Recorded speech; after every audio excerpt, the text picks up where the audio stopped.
नमस्कार, आप देख रहे हैं जोहार झारखंड। मैं हूं आपके साथ रुचिका राज। बुलेटिन की शुरुआत इस वक्त की बड़ी खबर के साथ करेंगे। राष्ट्रपति द्रौपदी मुर्मू का झारखंड दौरा होने वाला है। 2 दिन के दौरे पर राष्ट्रपति द्रौपदी मुर्मू आने वाली हैं और आज शाम को वो रांची पहुंचेंगी। कल बीआईटी मेसरा के समारोह में वो शामिल होंगी। आपको बता दें कि बीआईटी मेसरा का 70 साल हुआ। 15 फरवरी से लेकर 15 जुलाई तक ये समारोह चलेगा। तो इस वक्त की आपको बड़ी खबर राष्ट्रपति द्रौपदी मुर्मू के झारखंड दौरे को लेकर के बता रहे हैं, जहां 2 दिन के लिए वो झारखंड आ रही हैं और आज शाम ही वो रांची पहुंच जाएंगी। कल बीआईटी मेसरा के समारोह में वो शामिल होंगे और इसके साथ ही बीआईटी मेसरा का 70 साल हो गया है और जिसे लेकर के ये आयोजन किया जाएगा। 15 फरवरी से लेकर के 15 जुलाई तक समारोह चलेगा।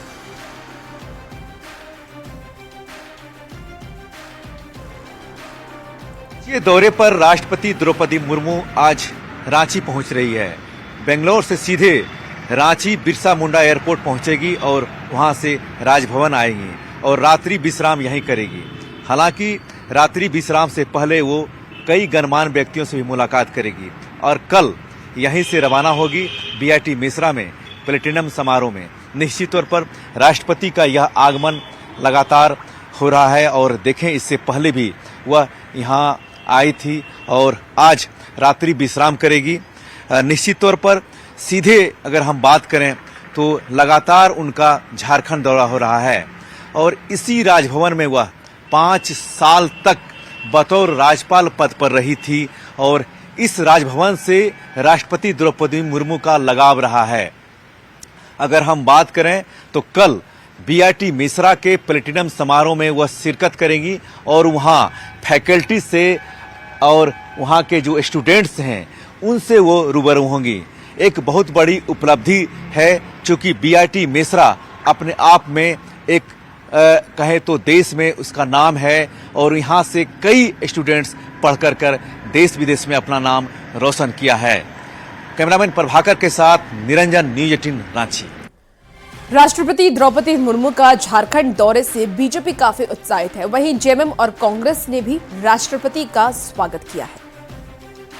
जी का बहुत गहरा लगाव है झारखंड से। ऐसे भी जो उनकी जन्मभूमि है वो बिल्कुल झारखंड से सटे हुए उड़ीसा के मयूरभंज इलाके में है, तो झारखंड से उनका एक स्वाभाविक लगाव है और वो शादरी भाषा बोलती हैं जो लिंक लैंग्वेज है झारखंड और उड़ीसा और तमाम ट्राइबल्स और नॉन ट्राइबल्स के बीच का।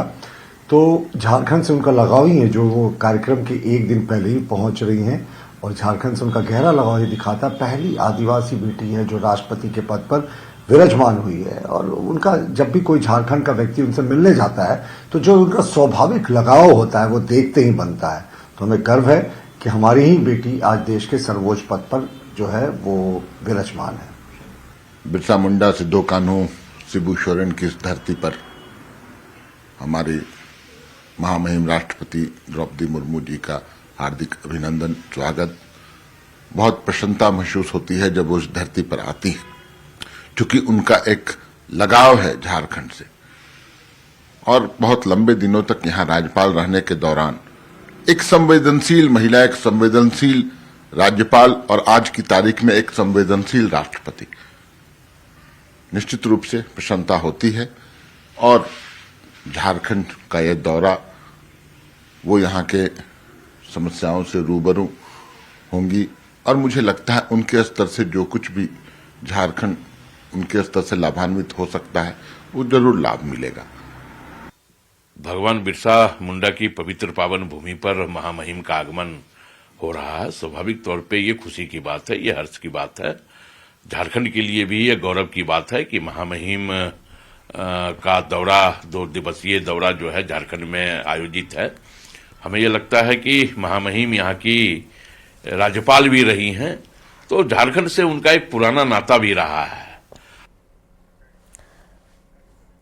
और इसी बीच आपको बड़ी खबर से रूबरू करा दे, जहां आज वापस रांची लौटेंगे मुख्यमंत्री हेमंत सोरेन। तो दिल्ली से 4 दिन के बाद आज रांची वापस लौटेंगे सीएम हेमंत सोरेन। अपने पिता शिबू सोरेन को रूटीन मेडिकल चेकअप के लिए दिल्ली लेकर गए थे और रांची में आपको बता दें कि आज द्रौपदी मुर्मू भी आने वाली हैं। तो राष्ट्रपति द्रौपदी मुर्मू के रांची आने से पूर्व सीएम के पहुंचने की संभावना भी अब जाहिर हो रही है। तो बड़ी खबर आपको इस वक्त बता रहे हैं, जहां आज रांची वापस सीएम सोरेन लौटने वाले हैं। 4 दिन के बाद वो फिर से रांची लौटेंगे। शिबू सोरेन जो उनके पिता हैं, उनके रूटीन चेकअप को लेकर के वो दिल्ली गए थे। दिल्ली से आज वापस वो रांची लौट जाएंगे। हालांकि आज राष्ट्रपति द्रौपदी मुर्मू भी रांची आने वाली हैं।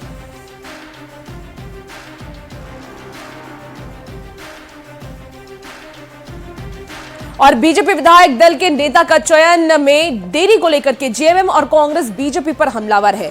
ये कहा कि बीजेपी में हो रही गुटबाजी की वजह से नहीं हो रहा बीजेपी विधायक दल के नेता का चयन। तो इस वक्त की आपको ये बड़ी खबर बता रहे हैं, भारतीय जनता पार्टी में विपक्ष का नेता अब कौन होगा, इसे लेकर के सियासत तेज हो गई है। लगातार विपक्ष के जो नेता, जो इस वक्त सत्ता पक्ष में है जेएमएम के नेता, वो ये आरोप लगा रहे हैं कि गुटबाजी की वजह से बीजेपी अपना विपक्ष का नेता तैयार नहीं कर पा रही है।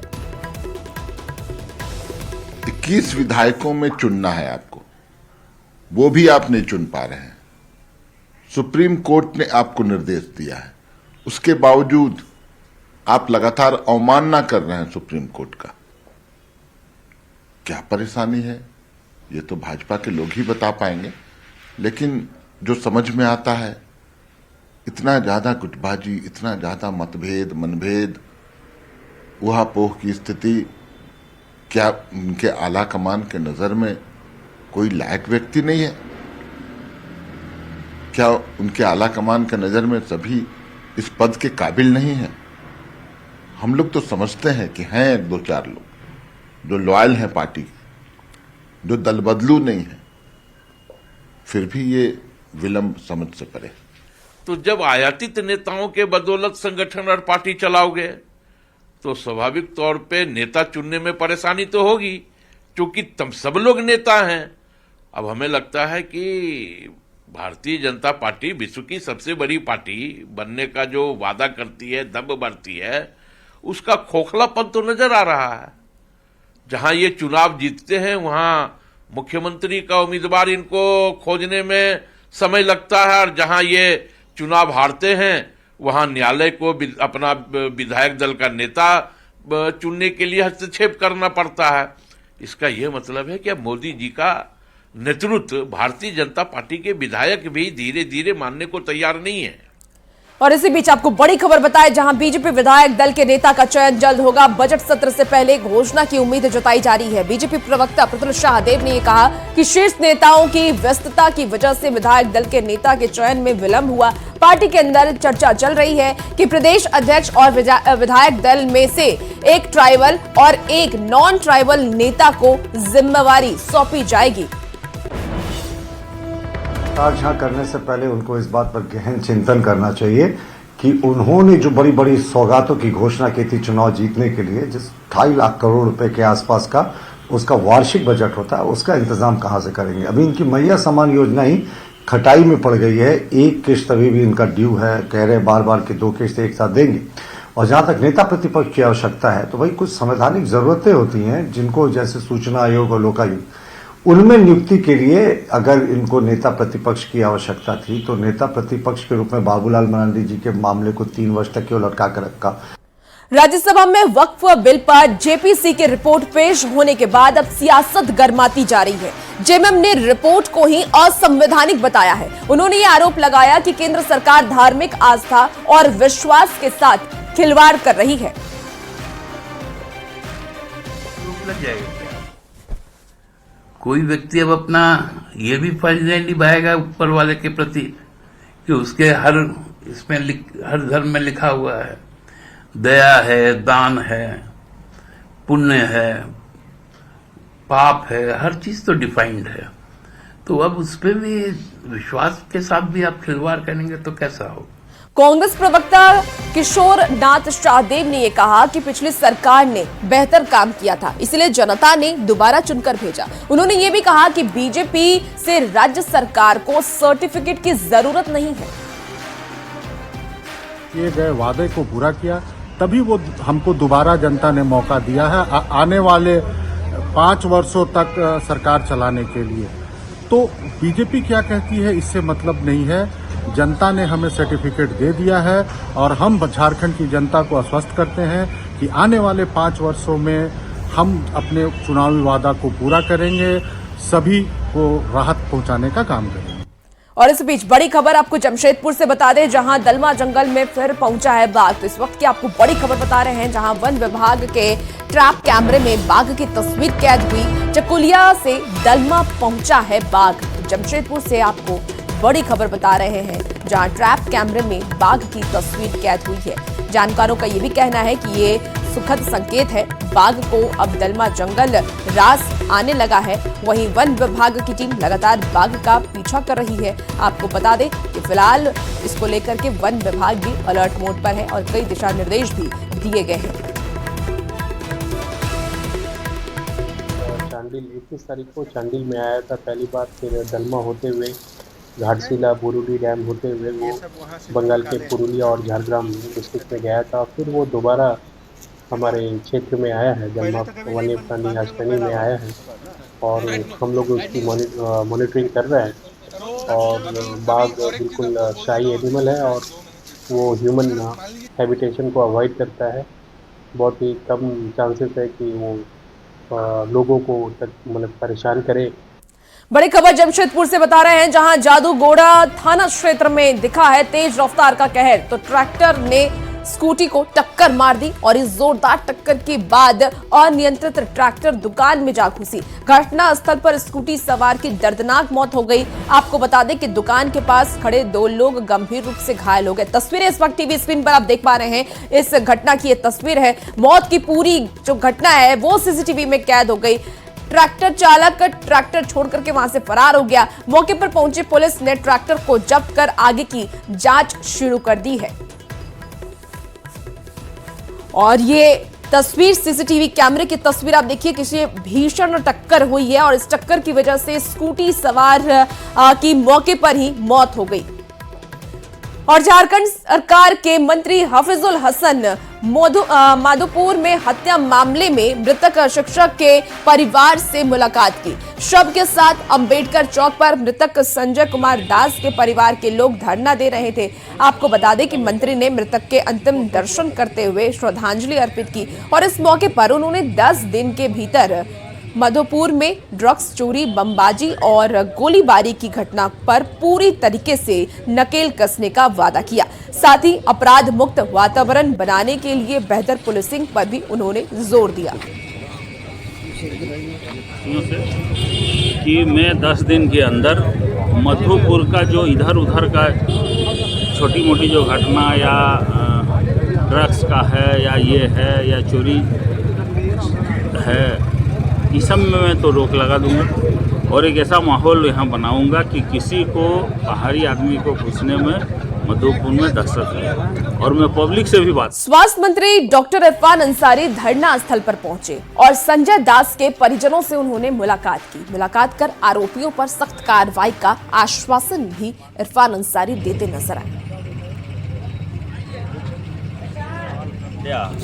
मधुपुर के लिए बहुत संवेदनशील वाली बातें हैं। मधुपुर की जो माहौल है इस तरह का नहीं था, लेकिन निश्चित तौर पर जो बातें सामने आई है हम लोग उसको देख रहे हैं और सरकार ने आश्वस्त किया है, जिला प्रशासन ने आश्वस्त किया है कि जो भी हत्यारा हो, जिसने भी इस कुकृत्य को अंजाम दिया हो, उसको हम लोग छोड़ेंगे नहीं। झारखंड सरकार के समन्वय समिति के सदस्य और पूर्व मंत्री बंधु तिर्की आज बंदगांव प्रखंड के लंबुई गांव पहुंचे।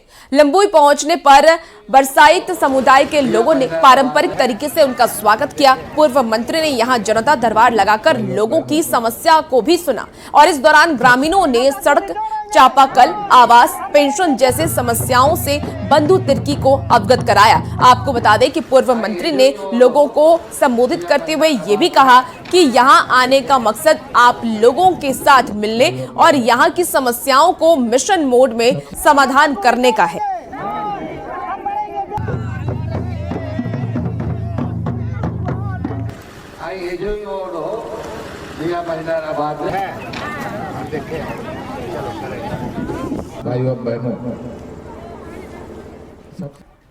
और अब आपको सीधे चाईबासा लेकर चलते हैं, जहां अफीम की खेती के खिलाफ पुलिस का अभियान जारी है। बंदगांव, टेबो, कराईकेला, टोकलो थाना क्षेत्र में 23 एकड़ में लगे अफीम की खेती को नष्ट किया गया।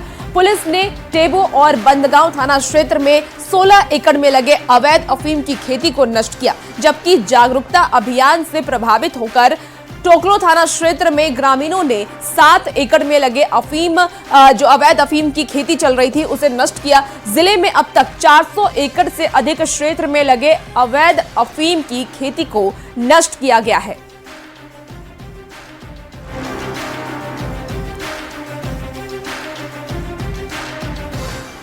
और अब खबरों में आगे बढ़ेंगे। खबर आपको बता रहे हैं जहां चाईबासा में जिला प्रशासन की ओर से अवैध अफीम की खेती के खिलाफ लगातार अभियान चलाया जा रहा है। अब तक पूरे जिले में 400 एकड़ में लगे अवैध अफीम की खेती को नष्ट किया गया। अफीम की खेती को रोकने के लिए डीसी और एसपी ने वहां पर बैठक की और किस तरीके से अफीम की खेती को नष्ट किया जाए इसको लेकर के दिशा निर्देश भी दिए।